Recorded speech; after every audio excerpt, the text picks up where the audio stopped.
opiniones vertidas en este programa son de exclusiva responsabilidad de quienes las emiten y no representan necesariamente el pensamiento ni la línea editorial de esta emisora.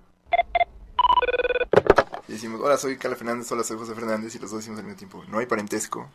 No. Humanos, humanas, yo soy Carla Fernández. Y yo soy José Fernández. Hablaremos de psicología, mente humana, comportamiento y salud. ¿Y por qué hacemos las cosas que hacemos? Ya saben, en www.ochoymedia.com. El consultorio está abierto. Comenzamos. Al aire. Buenos días, humanos, humanas, bienvenidos a Humanamente. ¿Cómo están todos? Perdón que estamos empezando un poquito tarde, pero esto de las lluvias está un poquito complicado. Buenos días, José, ¿cómo estamos? Buenos días, Carla, como siempre y cada miércoles contento de estar aquí contigo y con nuestros invitados y nuestro auditorio con temas calientes como el café. Muy calientes. De cada mañana. Los temas de Humanamente, ya saben todos que son súper amplios y seguido nos falta tiempo para abarcar todas las temáticas, para preguntarle todo lo que necesitamos a nuestros invitados, y es por eso que vamos a empezar a hacer partes 2 de algunos de los programas más interesantes, ¿no? Entonces, por favor, todos los que nos escuchan, mándenos sus comentarios para ver cuáles son los programas que más les han gustado para que hagamos una parte 2 de todos estos programas y así podamos abarcar un poquito más profundamente estos temas, ¿no? Entonces, el día de hoy vamos a inaugurar la parte 2 de un programa que se nos fue rapidísimo hace unos días, ¿no? El programa de economía conductual, ya que el anterior fue muy breve y tuvimos muchas cosas pendientes por saber sobre este tema tan interesante.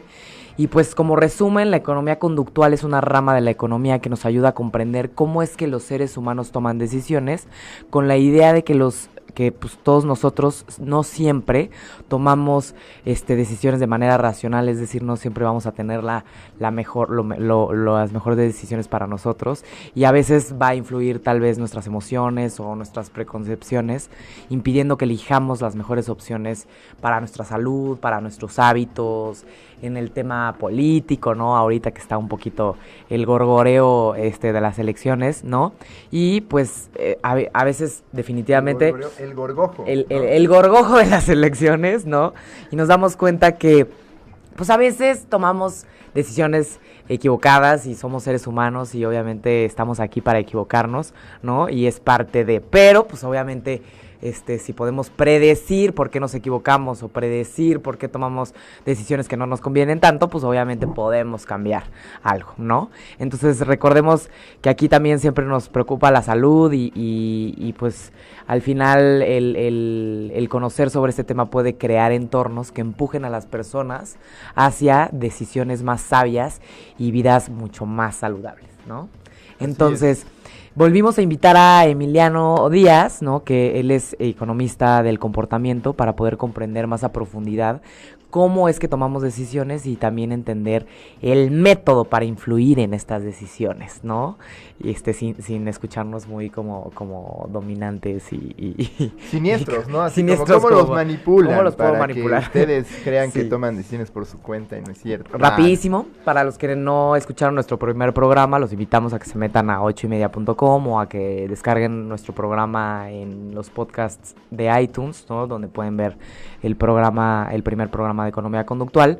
Emiliano es cofundador de Nudo y del Instituto Mexicano de Economía del Comportamiento. Él tiene un máster en Behavioral and Experimental Economics por la Universidad de Nottingham y es profesor en la Universidad Iberoamericana, ¿no? Entonces tiene un interés especial por integrar principios de economía del comportamiento al diseño de productos que cambien positivamente el comportamiento de las personas. Y pues al final Emiliano en el programa anterior nos platicaba sobre algunas medidas en política pública que todos conocemos que han aplicado en la economía conductual, como lo que se hizo el gobierno para que las personas donaran órganos, los cambios en la promoción del ahorro, ¿no? Que en lugar de que ahorraran, no sé, muchísimo dinero de jalón, fuera de poquito en poquito, de 10 pesos en 10 pesos, o cómo es que todos comemos menos sal por el simple hecho de que pongamos, que nadie tenga disponible los aleros en las mesas en los restaurantes, ¿no? Entonces, justamente la economía conductual lo que quiere es comprender cómo con simples y pequeños cambios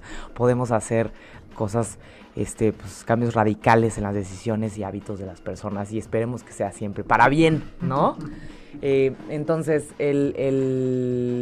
pues quedaron muchas cosas pendientes, como este proceso, ¿no? Al final, Emiliano trabaja en este instituto, ¿no? Es fundador de él, también trabaja en una consultoría justamente donde ayuda a emprendedores, a políticos a poder pues entender cómo es que tomamos decisiones y poder hacer cambios en productos, en campañas, en programas, en marketing, ¿no? Entonces obviamente nos interesa muchísimo entender cómo es que esto pasa, ¿no? Exacto, entonces antes de entrar en materia, si les interesa escuchar nuestro programa anterior, pueden encontrarlo en www.8 con número y media. Así como en redes sociales hay versiones de videos y transmisiones tanto en Facebook como en YouTube como en otras plataformas. Igual nos encuentran como 8Y Media. Y también estamos con nuestros podcasts en iTunes y en TuneIn Radio. Igual así nos encuentran como 8Y Media. Humanamente, la H y la M son mayúsculas. Eso no lo habíamos dicho antes, por si alguno de ustedes no los encontraba. Y pues bueno, vamos a entrar en materia. Emiliano, muchas gracias por estar aquí con nosotros.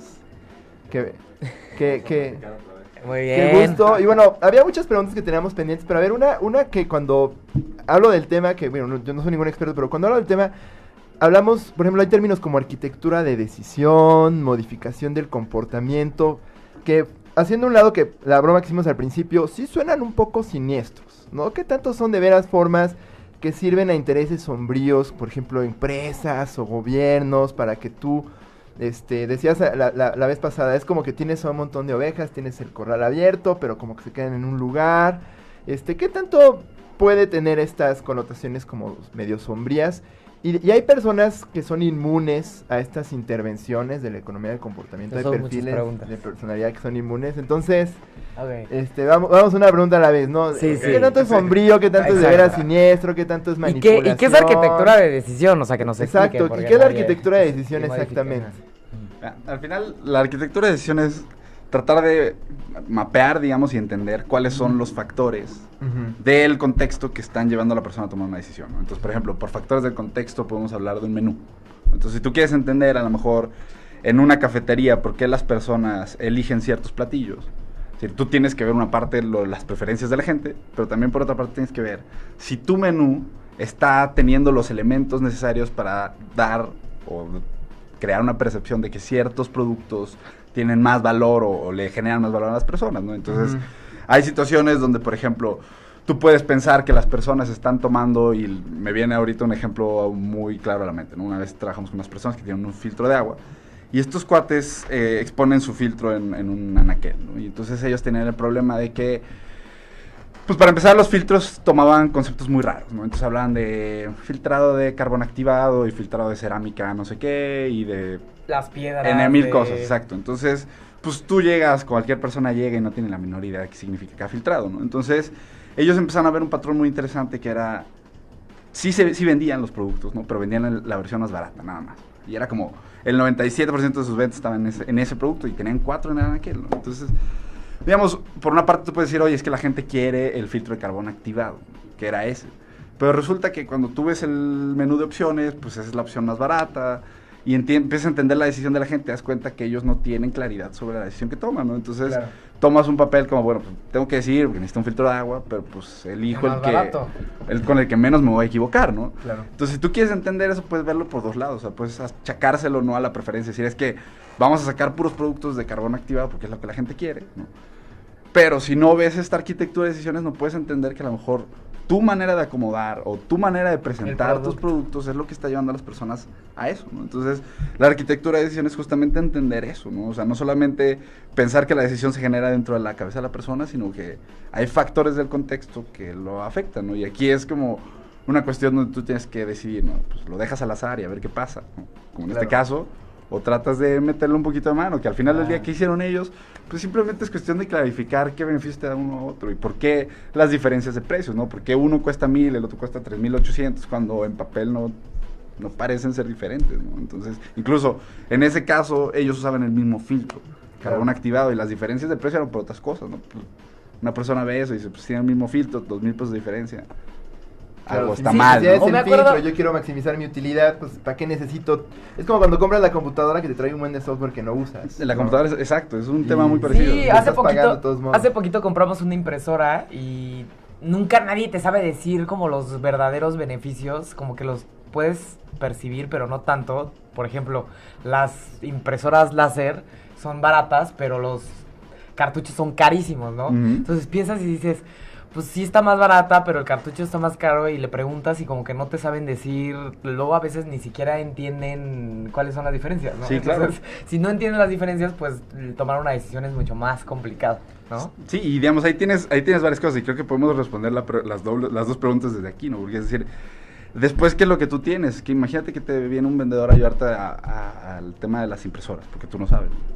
Y el vendedor te empieza a hacer mucho énfasis en cierta característica, ¿no? Al final del día, pues él de cierta manera controla un poquito la información a la que tú tienes acceso, ¿no? Entonces Ujú. ahí es donde, justamente controlando esa información, ¿no? El vendedor reestructura la arquitectura de la decisión de la persona, ¿no? Es decir, tú te paras ahí, pero si él te empieza a hablar de este beneficio y cómo este beneficio te genera ahorro, ¿no? Es decir, él puede terminar acomodando esa Influyendo, Exactamente. Acomodando, influyendo, sí.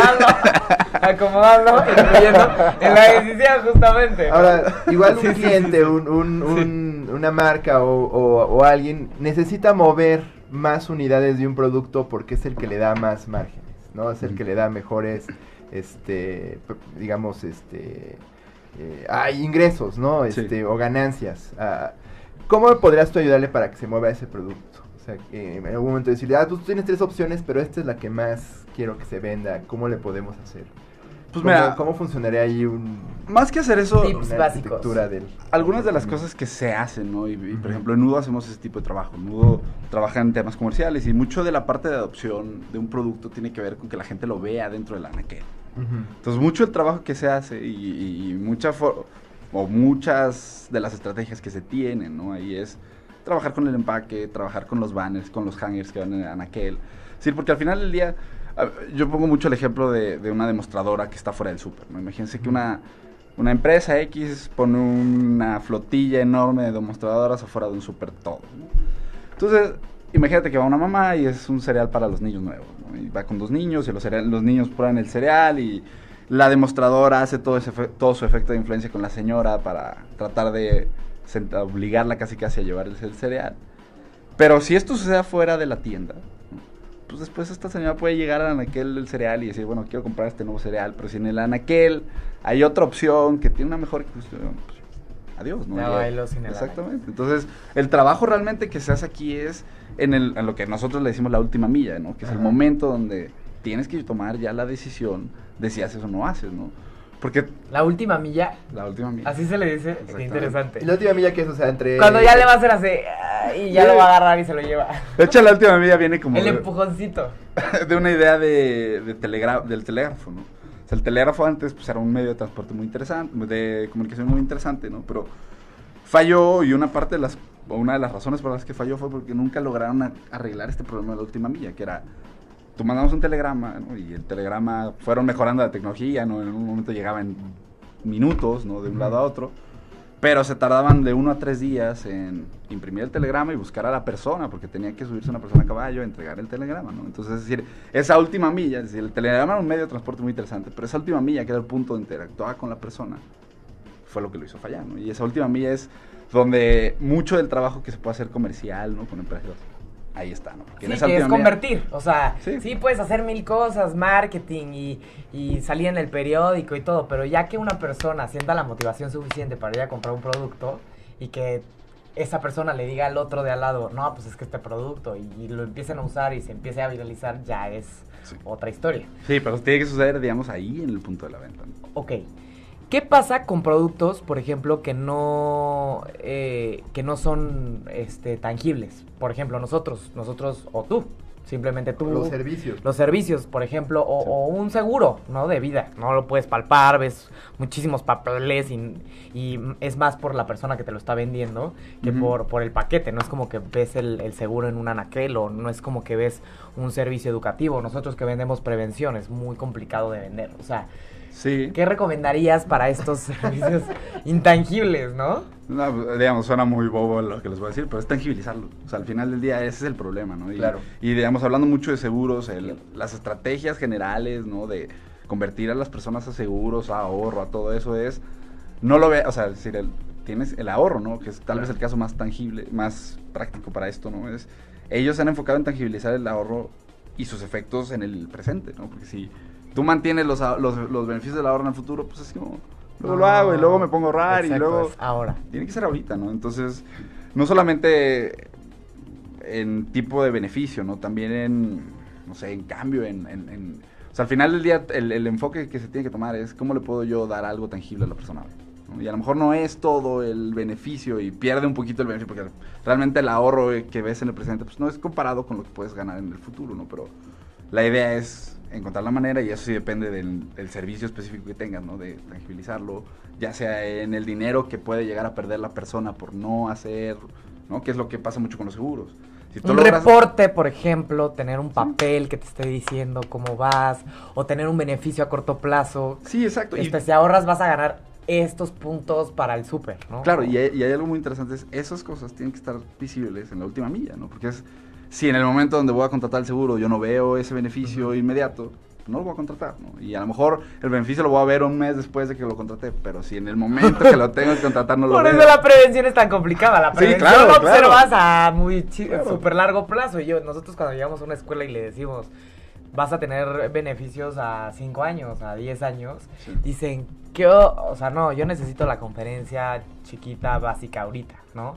Pero pues cuando ya les dices que les vas a entregar un reporte, que van a poder enseñar a los papás. Sí, claro. Y que ese reporte... Pero justamente esa es forma de hacerlo tangible, ¿no? De que sí. algo se está haciendo. Un papel, O sea, sí, claro. te lo voy a mostrar ahorita. Entonces, parecería ser que necesitamos de mucha creatividad, ¿no? Sí, para poder volver tangible lo intangible. Sí, no, de hecho yo siempre, en los cursos que damos y en todas las cosas que decimos, es como, les hago una pregunta como sorpresa, ¿no? ¿Cuál es la disciplina que nos va a ayudar a pasar de todas estas cosas o herramientas que tenemos y que se han creado en la academia algo tangible? Pues tiene que ser el diseño, ¿no? Y todo el mundo saca un poquito de onda. Porque... El diseño, sí. Bueno, pero digamos, si te fijas, yo siempre les pregunto, a ver, ¿a qué hora se despierta un diseñador? No, pues a las 3 de la tarde. ¿Y cómo se viste? No, pues todo hipioso. ¿Y qué hace? No, pues es freelance, ¿no? Y realmente el diseño no es eso. O sea, el diseño es una disciplina que nos ayuda y que tiene las reglas para pasar de algo muy abstracto a una solución tangible, que puede ser de diseño visual o de diseño funcional, ¿no? Entonces, realmente si vemos el diseño de esa forma, pues es un set de herramientas estratégicas que nos ayudan a resolver problemas, ¿no? Entonces, obviamente, el diseño visto de esa forma sí es una disciplina, y por eso, claro, tenemos que tener un chorro de creatividad, y no solamente creatividad bonita, o sea, visual, ¿no? Que sea bonito, sino que sea funcional, y es la parte más importante. Que Por ejemplo, mira a la mente cuando hablas del tema del diseño, la cuestión de la psicología del color, ¿no? Sí, Hay claro. ciertos colores que lucían ciertas emociones particulares y que tú asocias a cierto tipo de productos, ¿no? Si quieres algo que se vea dinámico o agradable, pues usas colores vivos. Si quieres que se vea serio, usas colores más apagados. Si quieres que se vea como muy de lujo masculino aspiracional, usas el negro, ¿no? De pronto, hubo un momento en el que parecía que todas las marcas usaban el color negro, ¿no? Yo me acuerdo, ya era como para dar esta idea como de... Sí, claro. De lujo, ¿no? A mí, por ejemplo, la psicología del color me gusta mucho más en la parte que se ha hecho con el diseño, ¿no? Con estas partes de estas ideas de códigos de color, ¿no? Los códigos de color suenan como algo súper simple, pero de verdad es una herramienta súper útil que te ayuda a comunicar muchas cosas de manera visual, ¿no? Es decir, que los botones tengan un botón rojo, un botón verde, cosas amarillas, es decir, ese tipo de cosas son soluciones de diseño que nosotros las vemos como algo muy sencillito de hacer porque... O hasta frívolo, ¿no? Tenemos que pensar que es frívolo, si se ve bonito, y no es necesariamente el caso. Exacto. Y por ejemplo, a lo que te preguntaba, José, ¿tú crees que tanto el gobierno como los productos que son voraces, ¿no? La parte de mercadotecnia de las grandes, PepsiCo, FEMSA, o sea, son empresas enormes, ¿no? Que obviamente saben que cambiando simples anaqueles o campañas podrían aumentar millones de ganancias, ¿no? ¿Cómo, o sea, tú crees que realmente sí aplican estas, digamos, estrategias de manera, como decía José, sombrías para realmente hacerles comprar algo que tal vez no es la mejor opción para ellos? Mira, yo creo que es interesante porque al final del día yo creo que sí lo hacen, pero no per se con las ganas, o sea, es decir, no lo hacen como manipulando gente, ¿no? Es decir, al final del día, incluso muchas de las técnicas que nosotros hacemos, pues son cosas que ya se han hecho, es decir, no son cosas nuevas, y son cosas que las empresas llevan haciendo desde bastante tiempo, ¿no? Entonces, un poquito, realmente lo que nosotros hemos, y lo que la ciencia del comportamiento hace es recopilar un poquito estas técnicas, ¿no? Que ya sabemos que funcionan y demás, pero les digo, muchos son cosas que han hecho las empresas desde hace mucho, ¿no? O sea, por ejemplo, segmentar promociones, ese tipo de cosas al final son cosas que influyen mucho en las decisiones de las personas, ¿no?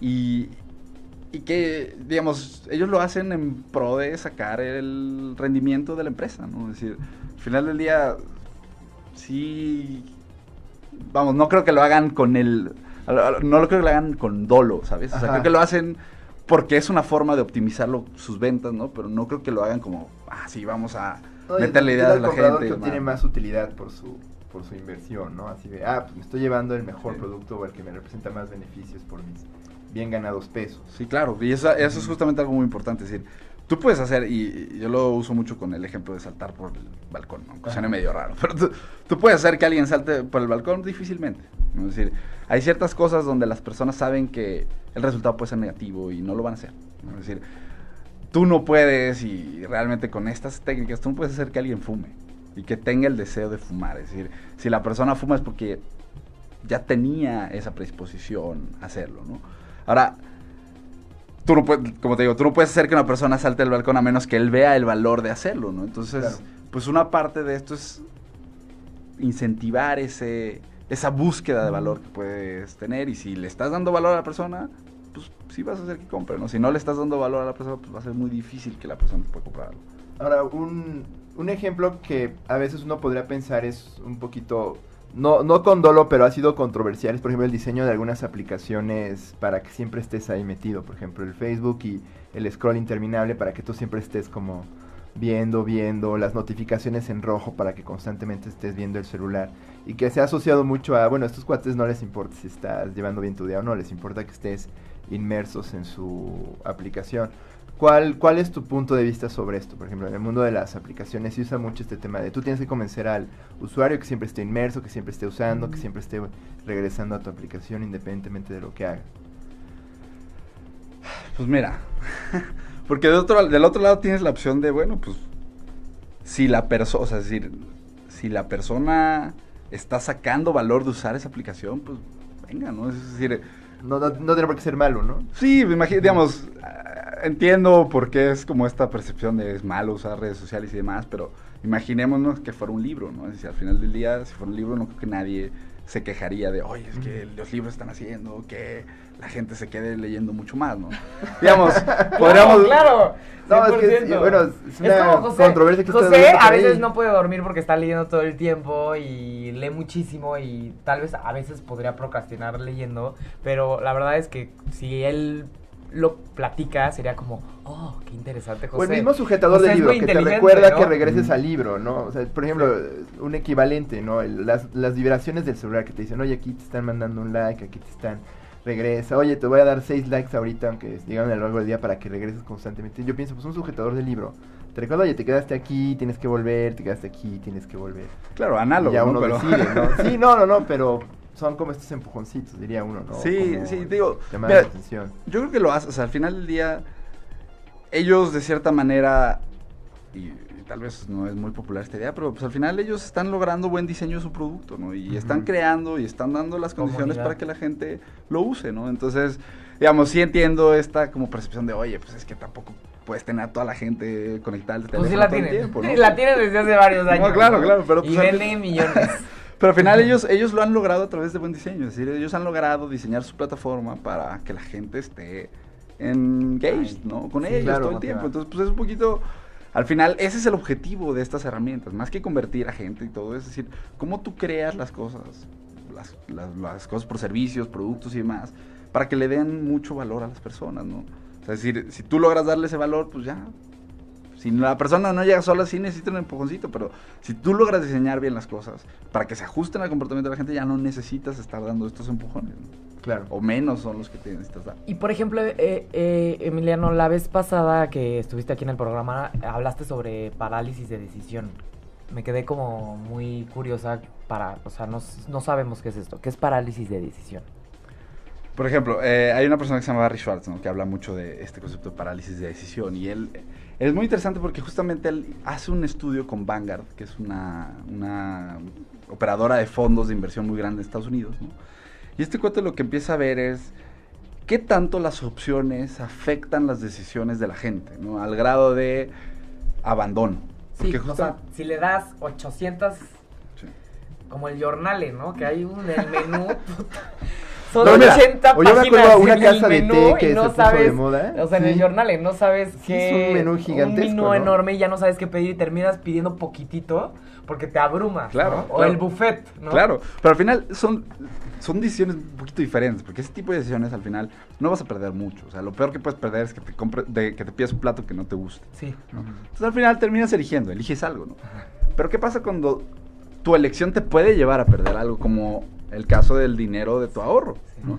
Entonces ahí es donde la gente empieza a caer en este punto donde dice, oye, pues de decidir mal a no decidir, mejor no decido, Claro. ¿no? Entonces, Barry Schwartz lo que hacía era empezar a ver qué pasaba porque al final de quién sabe lo que hace un fondo de ahorro, un fondo de inversión. O sea, realmente menos del 1% de la población sabe, ¿no? Entonces, la mayoría de las personas enfrentamos este tipo de decisiones con mucha incertidumbre, ¿no?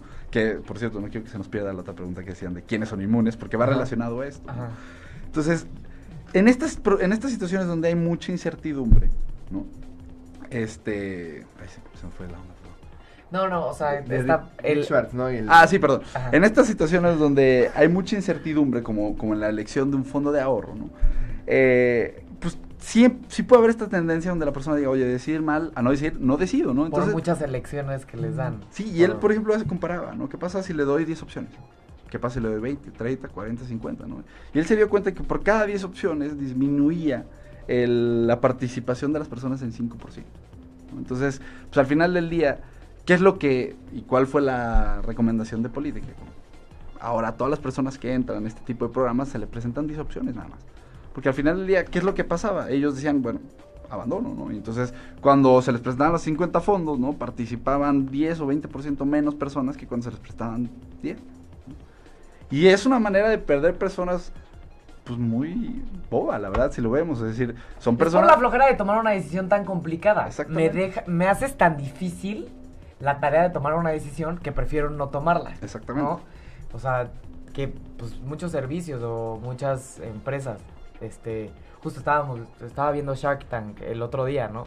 Que unos productos como de belleza, pero orgánicos, que tenían creo que como 28 productos, y todos le dijeron, agarra los 3, 4 que más te funcionan y ya no te enfoques en tus 26 productos, ¿no? Claro. Y pues hasta que nadie de fuera te lo dice, que ya conoce bien el mercado, que ya sabe cómo toman decisiones los compradores. Sí. Pues a veces como que tú llegas con tu programa súper grande o como tus 80 opciones, así casi le sacas el repertorio, que llega un momento en donde casi ni se diferencian las opciones, ¿no? Sí, ¿no? Y eso, digamos, eso es muy común. Y digamos, hay, por ejemplo, no sé si les platiqué, les pasaron un experimento muy bonito que hicieron con mermeladas en un supermercado. No. Bueno, es muy bonito porque Ajá. hace una marca de mermeladas que tenía justamente 24 tipos, ¿no? Y decía, oye, pues vamos a probar. ¿Qué pasa si pongo las 6 más, las 6 más populares? ¿Y qué pasa si pongo 24? ¿no? Entonces pusieron demostradoras en supers y entonces en una tenían 24 variedades. Se dieron cuenta que se acercaban muchísimas personas a probar, muchísimas, ¿no? De hecho, casi 10 veces, o no me acuerdo, no me acuerdo exactamente el número, pero sí me acuerdo las veces, la propensión que tenían de comprar, ¿no? Entonces, muchísimas más personas se paraban a probar cuando había mucha. Cuando habían 6 variedades, no tanto. Ahora, ¿qué es lo que pasaba? Ellos le daban un voucher con un descuento para que pudieran, digamos, rastrear quiénes se acercaban al stand y compraban, ¿no? O sea, quiénes esa prueba la llevaban a compra, ¿no? Y se dieron cuenta que quienes se enfrentaban a 6 variedades nada más tenían 10% más veces más probabilidades, ¿no?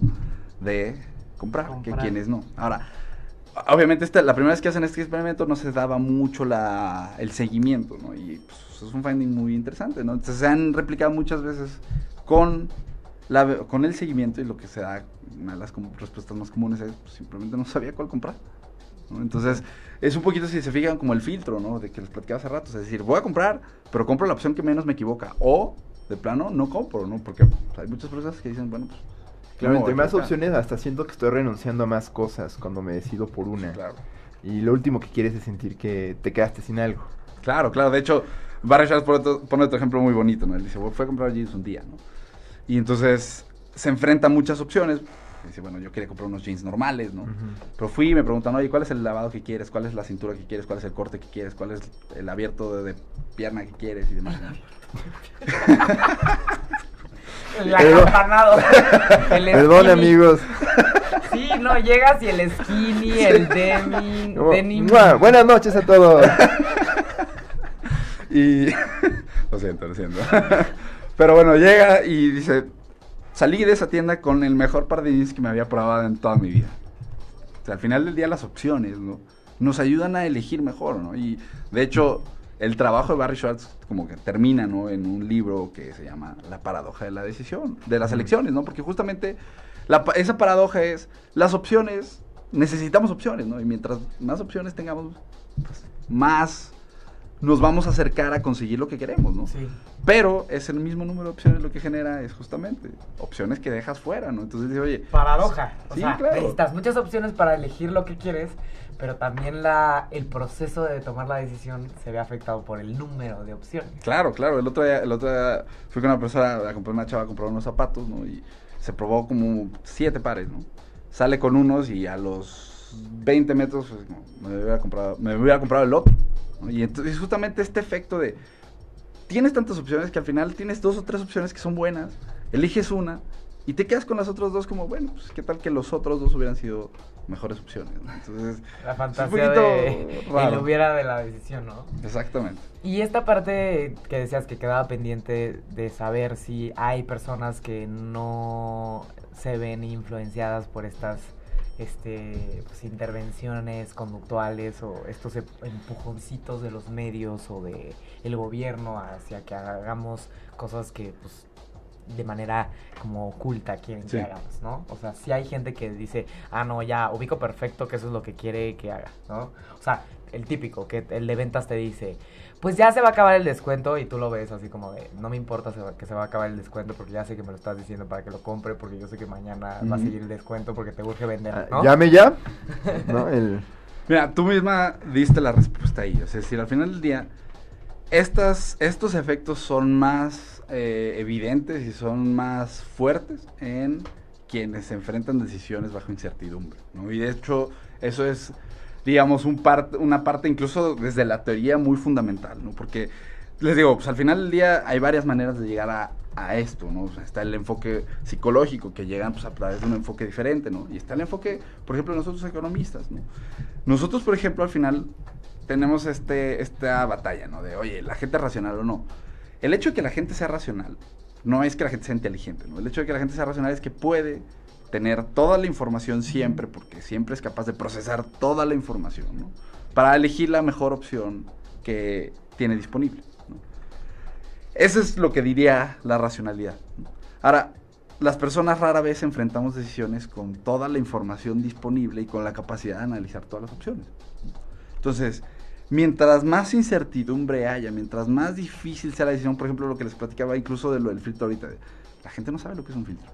Y como no sabe lo que es un filtro, o en el caso de las computadoras, como no sabemos de las especificaciones de las computadoras, entonces, ¿qué es lo que necesitamos? Necesitamos apoyarnos del contexto.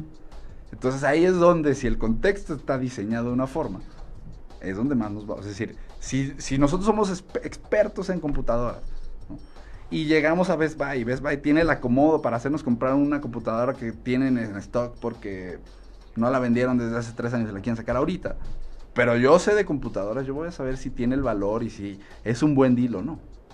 Entonces, un poquito esta parte de quiénes son inmunes a estas intervenciones, generalmente son quienes saben, ¿no? Es decir, si tú sabes, yo lo pongo mucho con el ejemplo de... O sea, Emiliano, tú eres inmune No, a claro que no, todos los claro que no. empujones de la mercadotecnia. Claro Nunca que- tomas malas decisiones. Claro que no, porque también eso depende de tus emociones y de tu atención, ¿no? Y de demás, ¿no? Claro, igual de tu área de expertise, ¿no? Igual si eres muy bueno en computadoras, pero no sabes nada sobre seguros, pues puede que te convenzan más fácil con Sí. estas arquitecturas de decisión, que no quiere decir que te estén engañando. Ojo, Sí, no. simplemente están ayudando a tomar una decisión. ¿Han visto Asumiendo de que no casualidad tienes información. un video así que se ha vuelto muy famoso de una persona que entra a un como consultorio y suena una campana y me se para? Bueno, vamos a hablar de eso para ver esto, porque imagínense, ¿no? Ese video La básicamente- psicología de las masas. Exactamente, ¿no? Básicamente lo que te dice es, en ciertas situaciones, ¿no?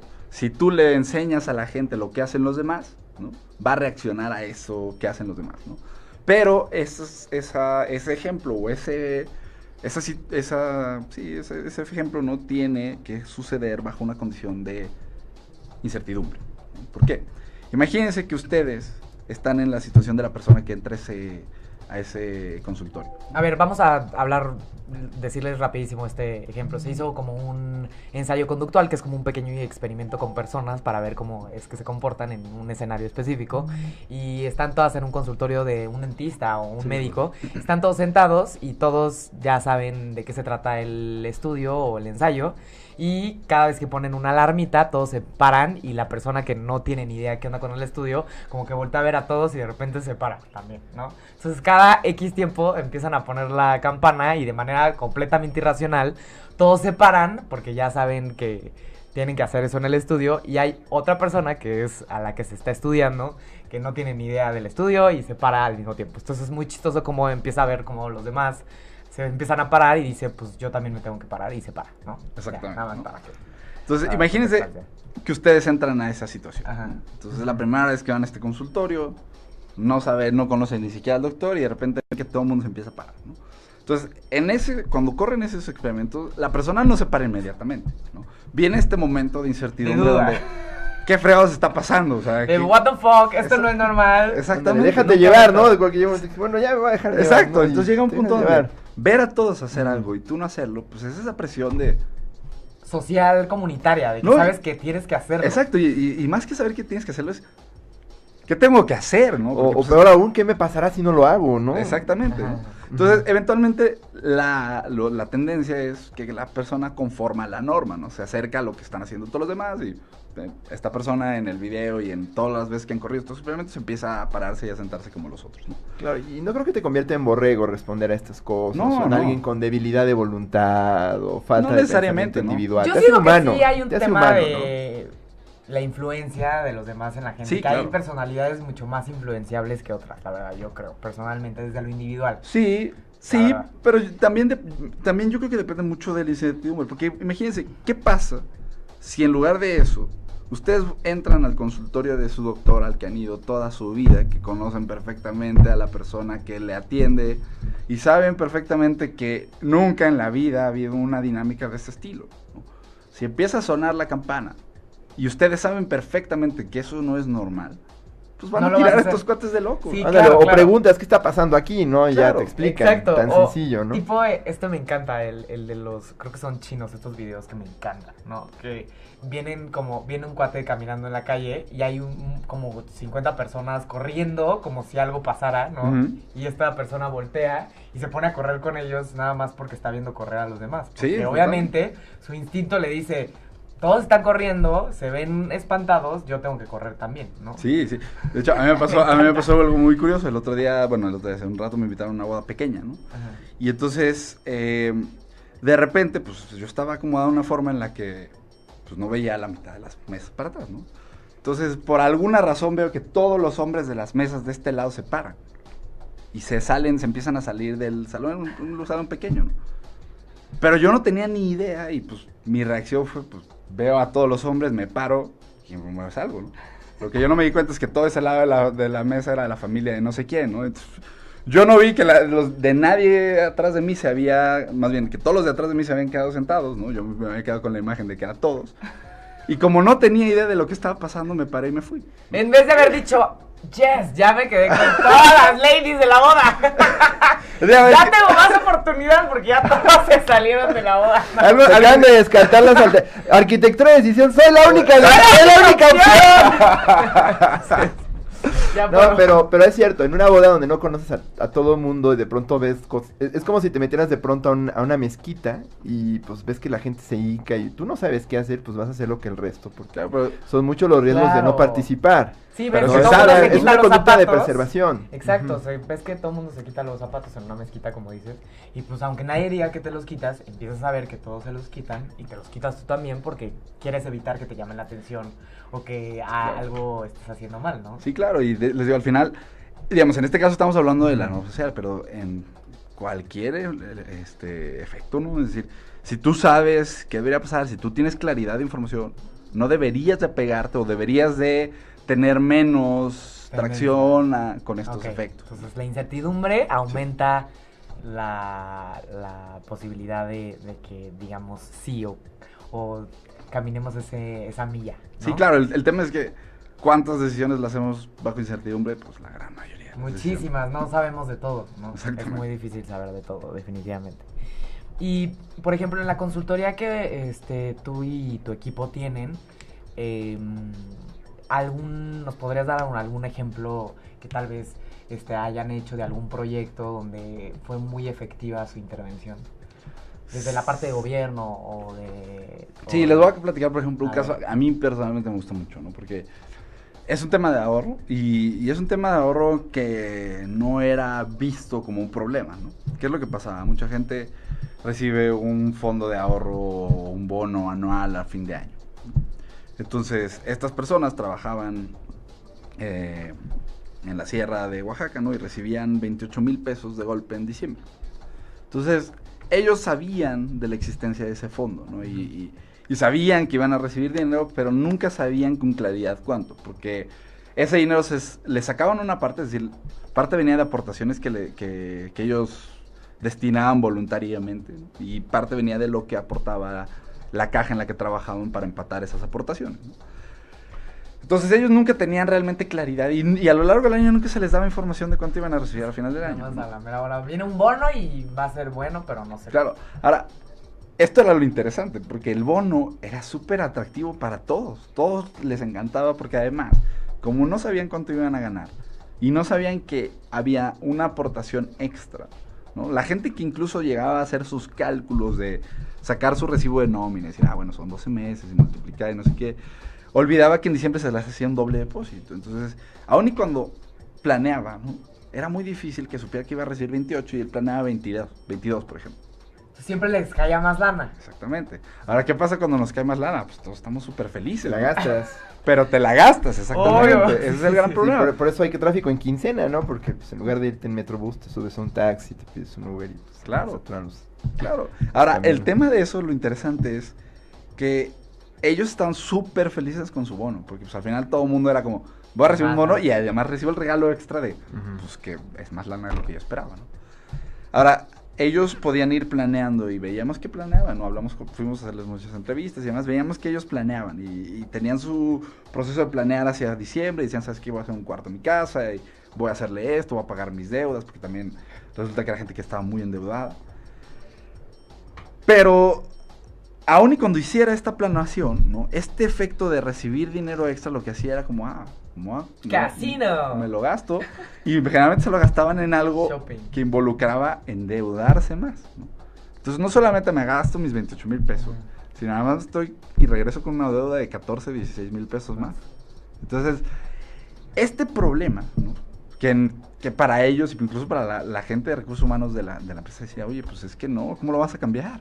Si es mi regalito extra para ellos, ¿no? Y el problema es que ese regalito extra los estaba trastabillando financieramente desde el inicio del año, ¿no? O sea, ahí lo que les ayudamos a hacer a los de la caja era un esquema más bien de cómo pueden ir notificando a lo largo del año y cómo pueden ir creando planeación, ¿no? Porque al final del día es un ejercicio de planeación donde la persona va creando, ¿no? Cuentas para ese dinero, ¿no? Y además va destinando una parte de ese dinero, que la otra es eso, ¿no? Si tú le pides a alguien que de su bono que va a recibir en diciembre destine el 15% para el ahorro, todo el mundo te va a decir que sí. De hecho, la mayoría de la gente te dice que sí si le dices el 50%. Ahora, no se trata de decirle el 50%, pero si tú desde julio lo amarras y dices, ¿sabes qué? ¿Quieres pasar 15% de esto a tu ahorro para enero? Y la mayoría de las personas te dicen que sí. ¿Y qué es lo que pasa? Pues ya creas ese compromiso que llega a diciembre, pasa Y automáticamente. ya no les ese fondo. preguntas. Sí, claro, pasa automáticamente ese fondo. Ellos ya tienen o planeado, ¿no? Más o menos. Es cómo un van a- dinero que nunca tuvieron. Esa Exactamente. es la cosa. También ¿no? no les duele. O sea, no te cae en las manos y no tienes que tomar la decisión de desprenderte, sino que ya no hay decisión.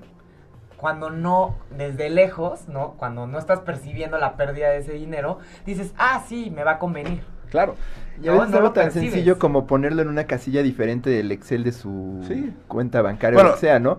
Tu saldo para gastar y aquí está tu ahorro, ¿no? Y entonces ya sabes de qué cartera agarras para los gastos. Sí, ¿no? ellos lo recibían en su recibo de nómina, ¿no? Entonces Ajá. ahí podían ir viendo. Y cada 3 meses recibían el saldo de su fondo de ahorro. Entonces, Ujú. al final del día, el porcentaje que destinaban era una parte y el resto, ¿no? Ellos tenían que ir dividiéndolo a lo largo del año en un ejercicio de planeación para que cuando llegara diciembre, ellos ya supieran que 10,000 de los 16 que van a recibir, que no se van a ir al fondo de ahorro, 10 de los 20 que no se van a ir al fondo de ahorro, van para pagar deudas, 5 van para comprar una lavadora y 5 van para... ¿no? Y entonces este ejercicio de ir planeando a lo largo del año y no tener este efecto de dinero gratis, ¿no? Pues les ha ayudado a que puedan destinar más dinero hacia futuro, hacia el ahorro del siguiente año y además que puedan ejecutar mejor su ahorro, ¿no? Entonces un poquito... Y sí tuvieron buenos resultados. Está teniendo muy buenos resultados. De hecho, qué bueno. ahorita es donde se está probando, ¿no? Observando. Pero entonces, ¿qué es lo que pasa? La gente primero se sorprende mucho. No tiene idea de que va a recibir esa cantidad de dinero, ¿no? Y entonces, pues el empezar a planear para ellos es muy valioso. Y es este tema de la incertidumbre. Si una persona ya sabe que le van a dar esa lana, dice, no, a mí dámela como habíamos dicho desde antes. Pero si las personas no saben que les van a dar ese dinero, pues obviamente si se lo estás notificando, te quito tantito que va a ser para ti y aparte te voy a notificar. Sí. Entonces la gente prefiere estar informada y tener esa información, o sea, y estar ahorrando y pues no les pesa, ¿no? Sí, exacto. Qué interesante. Y este tema me imagino que han de estar ustedes todos observando el tema de pues las elecciones, todo el mundo quiere votar por ya sabes quién, ¿no? Y de qué manera los candidatos o en las campañas has observado que se aplica la economía conductual o del comportamiento, Pues mira, la verdad es que no he seguido mucho las campañas de aquí, pero no estoy muy seguro que lo usen ¿no? muy intensamente. Como se ha usado y ya se ha popularizado de los últimos 5 años para acá es este enfoque de aversión a las pérdidas, ¿no? Al final a la gente no nos gusta perder, ¿no? Entonces, Claro. si se fijan los enfoques ganadores en en las elecciones importantes del mundo, ¿no? Estados Unidos, el Brexit, Fue un caso Alemania, del Brexit, ¿no? Francia, ¿no? Todos ellos han sido campañas impulsadas por el miedo, ¿no? Por lo que la gente puede llegar a perder si cambian, ¿no? O sea, el Brexit era si no hacemos esto, vamos... y había campañas que era, vas a tener, ¿no? Como se ha tenido aquí en México en otros años, ¿no? Vas a tener gente viviendo en tu casa y vas a tener no sé qué, ¿no? Y ese miedo que le meten a la gente al final del día es lo que realmente impulsa, ¿no? A la gente Claro. a no tomar, o a no votar, o a no hacer algo, ¿no? O a votar por alguien, ¿no? Entonces, ese es el enfoque que se había estado usando en general acá, ¿no? De ahí en fuera, sí yo he visto enfoques de información muy targeteada, por ejemplo, ¿no? Y digamos, al final, pues les digo, no es per se de economía del comportamiento. No estoy muy seguro que lo usen mucho, ¿no? Claro. No estoy muy seguro. A ver, ¿cómo información targetada? O sea, ¿a qué te Segmentada, o sea, es decir, al final es un poquito de si tú segmentas la información y le das la información adecuada a las personas adecuadas, que al final es lo que están buscando hacer con este tema de analítica, ¿no? Es decir, si tú puedes segmentar la información y saber y poder darle a las personas que tienen ciertas preferencias este tipo de Eso, información, ¿no? y a la Pues, otra. Claro, a los cuates más progres les dices, no, pues si gana los derechos, no sé, de la mujer van a verse comprometidos porque es un mocho, ¿no? Y si gana, o si eres muy conservador, si gana va a haber una ley que nos haga todos gays, ¿no? Y esa Sí, clase de claro. cosas que, pues, o si vives así, por ejemplo, si es alguien de este tipo de enfoque, pues va a ser Venezuela si gana este cuate, ¿no? Y si es de otro tipo de enfoque, no, pues si gana acá, la oligarquía se va a apoderar a todos tus bienes. Sí, claro. vas a- Pero, por ejemplo, campañas, Obama usó mucho Ujú. en su campaña de reelección, ¿no? Y se ve desde su manera de recaudar dinero, ¿no? Es decir, son mecanismos diferentes, pero la campaña de Obama, por ejemplo, sí podría ser una más vista como una campaña de... Pues no hay cambio de comportamiento per se, pero más fundamentada a esto, ¿no? por ejemplo, tienes lo opuesto, ¿no? La campaña de Trump, que fue simplemente explotar esta aversión a las pérdidas, ¿no? Si vas a perder tu trabajo y vas a perder no sé qué, y esa fue su bandera por todo el tiempo, y así lo fue poco a poco. Al principio no tenía mucha atracción, pero pues al final del día la gente se va dando cuenta y va teniendo este miedo y se va acercando a la fecha. O sea, ¿crees que también la campaña del PG sea igual a versión a las pérdidas? Más bien yo creo que los que están en Más contra bien, de- sí, porque Ajá, si lo gana han López tratado de- Obrador, se va a convertir esto en Venezuela, Exacto. las empresas no van a poder. Ok, Las empresas ok. que dicen, no te vamos a pagar igual de bien. Hubo una campaña que decía que si te llega un viene, yo me acuerdo, lo vi mucho en las señoras, ¿no? Llega un viene y dile que no le vas a dar dinero porque si gana López Obrador, como asumen que los vienes votan por López Obrador. Entonces yo ya no voy a tener dinero para darte viene, entonces no votes por López Obrador. Porque entonces ya no te voy a dar... eso, bueno, yo lo vi en muchas señoras y Sí. se lo decían a los vienes, así tal Ajá. cual. Y es eso, aversión a las pérdidas. Al ¿no? Yo creo final que... es- Bueno, sí.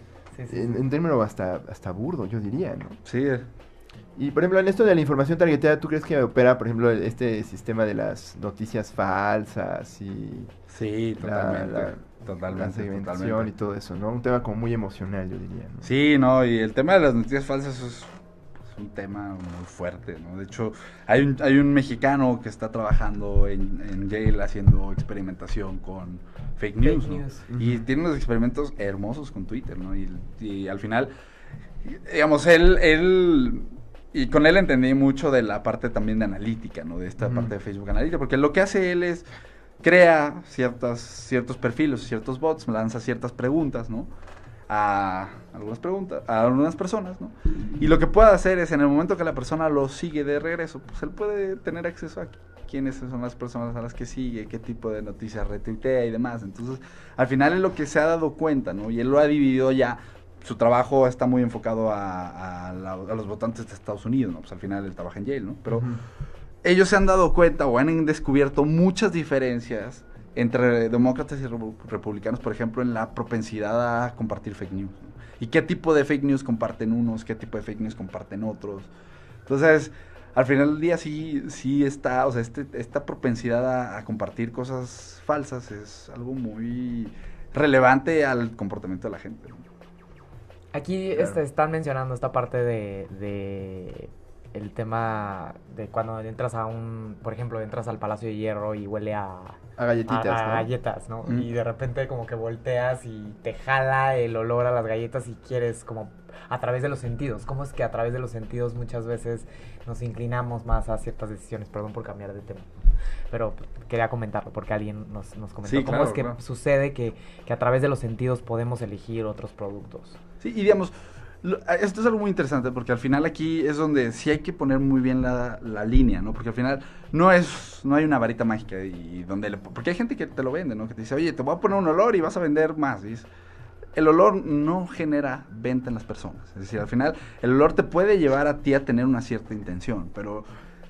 Es decir, tienes que tener una buena ejecución en el punto de venta, en el anaquel, tienes que facilitarle la habilidad a las personas de comprarte, tienes que evitar que la persona te diga, lo compro después. Porque ese es uno de los problemas más importantes, ¿no? Entonces, al final, sí los sentidos nos ayudan mucho a generar esta como primera... siempre entras a Palacio de Hierro, huele a galletas, pero nunca ves el stand, ¿no? Sí, claro. No las encuentras, sí es cierto, no las Nunca encuentras. No las siempre encuentras. sabes que están por ahí, pero no sabes dónde están. Claro, claro. Y digamos, es un elemento importante, ¿no? Es decir, es un elemento importante para llamar la atención de las personas, para incitar ciertas emociones, ciertos pensamientos, pero no por tirar un olor la gente va a votar de diferente forma, va a comprar cosas. Es decir, al final del día no hay un elemento mágico para hacer que las personas Claro. hagan ciertas cosas, ¿no? Perfecto. Sí, no, ya ves, yo siento que hasta el hostigamiento puede ser contraproducente, ¿no? Si te doy Sí, demasiadas sí. oportunidades de comprar, clásico caso de internet, ¿no? Compra. Y un momento en que también, pues, decides no hacerlo. Sí, claro. Muy bien.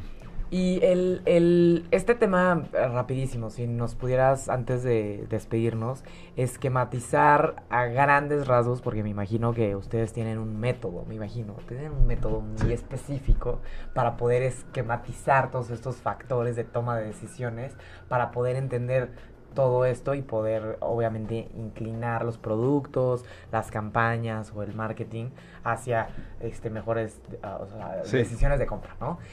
¿cómo podrías, cómo ustedes le hacen? O sea, obviamente no nos vas a dar la secret sauce, ni mucho menos, ¿no? Pero, y yo creo que aunque no las dieras, nadie podría hacerlo hasta que no lo ve en la práctica y ya tiene toda esta experiencia, ¿no? Pero, ¿qué hacen ustedes? Hacen como un árbol de decisiones, ¿no? Nosotros, digamos, nosotros tenemos fases, ¿no? Y tenemos una parte donde tienes que hacer investigación con la persona y tienes que hacer una parte donde tienes que hacer investigación con la parte o el anaquel, ya sea si es un anaquel o si es el, digamos, el medio de contacto que tienes con la persona, ¿no? Pero la parte buena, porque al final esos son procesos muy tradicionales, ¿no? Investigar a la gente, investigar los puntos de contacto son muy tradicionales. Y al final los hacemos porque son formas de darte cuenta de lo que está pasando. Claro, el enfoque de investigación es muy diferente. Nosotros no o rara vez nos basamos en lo que la gente nos dice, ¿no? Más bien nosotros ponemos muchas veces a las personas en ciertas situaciones para ver si realmente actúan de esa manera o no, ¿no? Por ejemplo... Este tema de la investigación de mercado, o sea, vale madres que les preguntes a las personas si elegirían una cosa u otra, porque al final, aunque se los pregunten, van a hacer otras cosas. Claro. Mejor lo pones en la práctica y ya ves cómo funciona. Sí, Perdón no, por más que la pregunta, sus decisiones son los que te permite Exacto, saber exacto. exactamente. Entonces, digamos, en esa parte Los sí ponen tenemos en un- escenarios específicos. Exactamente. O sea, sí tenemos algo, o sea, y trabajamos, te digo, con nuestras herramientas. Pero la parte buena es ya en la parte de diseño. Y en la parte de diseño tenemos un modelito de 5 pasos, ¿no? Y al final, nuestro modelito lo que busca entender es cómo crear acciones en la gente. Entonces, para tú crear una acción en las personas, hay 5, o sintetizamos todo en 5 pasos, que tiene que haber una señal, ¿no? Y la señal tiene que ser clara, tiene que ser entendible, tiene que ser fácil de procesar, ¿no? Y esa señal puede ser desde un mensaje de texto, una notificación del celular, un correo, un anuncio, lo que te dijo tu amiga, lo que te acuerdas cuando hueles el olor de las galletas cuando estás al Palacio de Hierro. Es decir, esa señal es lo que te va a poner en el camino de la acción, ¿no? Y después tiene que haber una reacción. Y de ahí la reacción es interesante, porque en la reacción es donde empiezas a tener estas reglas de decisión o estas heurísticos de decisión, donde dices, oye, yo ya sé que puedo, o sea, es decir, puedo tomar este atajo de decisión aquí, o ya tengo un hábito, es decir, esta parte es donde básicamente tenemos que ver si es una decisión consciente o no consciente, ¿no? Y después viene la parte de evaluación, donde es donde la persona tiene que decir si le conviene hacer algo o no le conviene hacer algo, y es donde podríamos decir que tenemos una decisión, ¿no? Pero después tenemos que ver qué pasa con el contexto, ¿no? Y eso es algo interesante de este enfoque, que no pones la decisión de la persona como el punto final, Claro. sino es un punto intermedio que la verdad no nos importa mucho. No, O sea, al final es todo lo de alrededor. Exacto, ¿no? porque ¿Qué al van final- a pensar mis papás? ¿Cómo me voy a ver con esto puesto? ¿Qué van a decir cuando llegue con el producto nuevo? ¿O qué va a decir mi jefe cuando llegue con esta propuesta? O sea, sí, claro. ¿no? Es el momento ideal porque se está acabando esto en el almacén. O sea, como que, exacto, o sea, hay que ver. Y yo creo que no es tarea fácil, ¿no? Poder visualizar, es como una terapia casi Un de poquito, producto, sí. ¿no? Un A ver, poquito, cuéntame, ¿cómo funciona tu producto? ¿Qué hay alrededor, no? Sí, ¿A es qué un- hora? ¿De qué color? ¿De qué tamaño? Por ejemplo, ahorita estuvimos en Guatemala porque tenemos un cliente allá que tiene muchas tiendas, ¿no? Y fue un caos porque tienes que terapear al equipo directivo porque ellos tienen cierta estrategia y tienes que terapear al equipo operativo porque ellos tienen otra percepción y luego tienes que ir a las tiendas y terapeas a los vendedores y te das cuenta que tienen otra forma y que no no se entienden entre ellos. Entonces, sí, o sea, es una parte como una especie de terapia donde tienes que meterte, ver qué está pasando, entender dónde sí empatan, dónde no. Y después tienes que hablar un poquito con los clientes para ver si realmente todo está conectado, ¿no? Y si no, pues conectan. Conectan. ¿Y cómo lo conectas? Pues ya depende, ¿no? Allá, por ejemplo, nosotros lo que les estamos ayudando a hacer es, ellos ya tienen un equipo de vendedores, ¿no? Entonces, pues ellos ya, al final, un enfoque del trabajo que tenemos es cómo haces más con menos, ¿no? Entonces, el trabajo que se ha tenido con ellos es cómo equipas al vendedor sin tener que hacer y sin tener que darle muchos más elementos, ¿no? Para que tenga las cosas necesarias para atender bien a las personas, ¿no? Entonces, es un poquito de jugar con qué le puedes poner, qué botón le puedes poner, qué información tiene el botón, el gafete, pues al final tiene una cara, pero la cara de atrás también sirve para otras cosas, ¿no? Entonces, un poquito entender o tratar de buscar todo este Funcionalidad tipo de- a todo lo que ya está ahí. Exacto, ¿no? Y al final, pues es una forma de conectar las intenciones y la estrategia, ¿no? Con lo que este cuate está viviendo, con lo que el cliente quiere, Claro, todo eso. sí, porque al final tu equipo de vendedores es el que está en contacto directo con el cliente y no puede estar completamente Y digamos, tienes el camino desconectado de estrategia, ¿no? haz una macro capacitación, Sí. que es súper difícil, porque además capacitas a este cuate y a las 2 semanas se fue con la Se fue, competencia, ¿no? Claro. O tomas este enfoque en el que dices, bueno, no lo voy a mega capacitar porque le doy o sea, le doy como, nosotros de hecho tenemos una infografía, ¿no? Que es como casi como una armadura, ¿no? Al final, tú ponte esto y ya Las herramientas tienes los para elementos sí, para sí. que el mismo tipo te pregunte e inicies toda tu dinámica con todas las cosas que te digo, ¿no? Entonces, la pregunta, pues justamente traen un botoncito como el de Herbalife, de pregúntame, Ajá. no me acuerdo cómo está el ¿En qué te fraseo. puedo ayudar, nunca no? lo he visto, nunca ¿No? he visto el botoncito. Hay uno de que dice, pregúntame por qué me siento tan bien, o algo así. Yo soy feliz con Herbalife, pregúntame cómo, ¿no? Ándale. ¿Por qué estoy tan contento? Sí, sí la he visto, sí la he visto, sí la he visto. Porque soy un embustero, no es broma.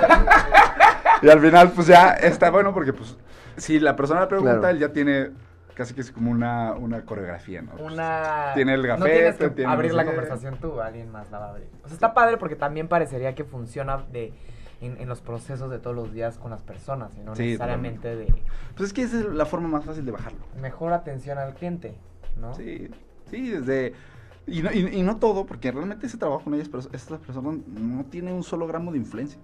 Si nosotros con ellos no tenemos ni un solo elemento en la estrategia que le estamos dando de convencer a la persona, porque al final del día ellos están en una posición donde su producto es suficientemente bueno como para que no necesitan engañar a las personas. Entonces, en esos casos, como estos cuates que tienen un producto sumamente bueno, pero su problema es que los vendedores hacían cosas y cada quien hacía lo que quería, pues más bien es darles estas herramientas y la persona, sin la necesidad de que tú influyas su decisión, se va a dar cuenta que es una buena opción, ¿no? Y eso es lo que está pasando. Al final del día, los vendedores lo están viendo, ¿no? Ellos no, incluso ni siquiera se sienten, porque nos platicaban de que antes habían tenido una estrategia donde les tenían que cortar cierta información, no darles cierta información de pagos a plazos. Y es que los mismos vendedores se sentían como embusteros, ¿no? Entonces, Claro. ellos no se han dado cuenta de que ahorita pues, simplemente darles la información adecuada, que es información real, ¿no? Y entonces en tu equipo tienen muchísimos diseñadores. Me estabas comentando que era un equipo de 6 personas. De esas personas, ¿cuántos son diseñadores? 2. Órale. O sea, sí es gran influencia. Y son diseñadores industriales, porque al final del día, pues por ejemplo, uno de ellos trae un proyecto increíble de unos platos que están ayudando a los niños a comer mejor, ¿no? Y entonces él creó un sistema, ¿no? Usando principios de comportamiento de cómo puedes crear las condiciones para que un niño entre 4 y 8 años, que es la edad en la que no come, coma, ¿no? Entonces un poquito, sí, es un poquito trasladar la decisión al niño, ¿no? Y un poquito de meterle Comodidad, elementos de motivación. de visión, ¿no? Ahí el corte se dio cuenta de algo muy interesante que ha tenido, o sea, es decir, son este tipo de cosas pequeñas que tú no lo ves como importante, pero al final del día, un niño entre 4 y 8 años rara vez tiene perspectiva de su plato. O sea, si lo ven, los niños comen muy cerca de la mesa, ¿no? Y rara vez tienen incluso la perspectiva de todo el plato de lo que están comiendo, ¿no? Luego él lo hizo mucho a base de observación y demás, ¿no? Entonces él incluso modificó el ángulo que tienen los platos para que el niño pueda tener visión de lo que está comiendo, ¿no? Y que pueda meter una cuchara y que el mismo plato le ayude a empujarlo. Y que saque la Ay, comida, ¿no? qué padre. Entonces son unos platos súper bonitos. Ay, yo me acuerdo, había un plato. Me acuerdo de chiquita, ahorita me estoy regresando a la infancia, qué horror. Que el plato tenía como una curvatura en la esquina como para... Sí, ándale. Pero era plato de, creo que tenía como 4 años, 3 años. Sí, algo así Estaba es, chiquita. digamos, es una curvatura justamente que le ayuda. Y entonces es darle la visibilidad, permítele al niño escoger qué come primero, qué come después, todo ese tipo de cosas que al final hacen que los niños coman 40% más. Y no solamente los niños, una cosa muy importante del plato es, los papás no saben medir porciones. Claro. Rara vez los papás saben medir porciones. Entonces él visitó en Guatemala 50 veces a los niños, o 50 niños o algo así. Y lo que se dio cuenta es que los papás no tienen una manera de medir porciones. Entonces, ¿qué es lo que pasa? Como el niño no come, empiezan a disminuir las porciones, ¿no? Y pues desde ahí hay problemas. Claro. Entonces el plato trae medidores para que los papás... Ay, O luego al claro, revés, le bueno. sirven de más y se desperdicia un montón. O al revés, No. exactamente, ¿no? Entonces... Ay, qué Pues interesante. sí, el diseño industrial de productos se puede ver así, pero también ellos tienen, les digo, estos elementos estratégicos para llegar a soluciones Claro, o sea, en lugar de invertir en montones de capacitaciones para que aprendan a medir, pues darles un plato que haga la medición por ellos, ¿no?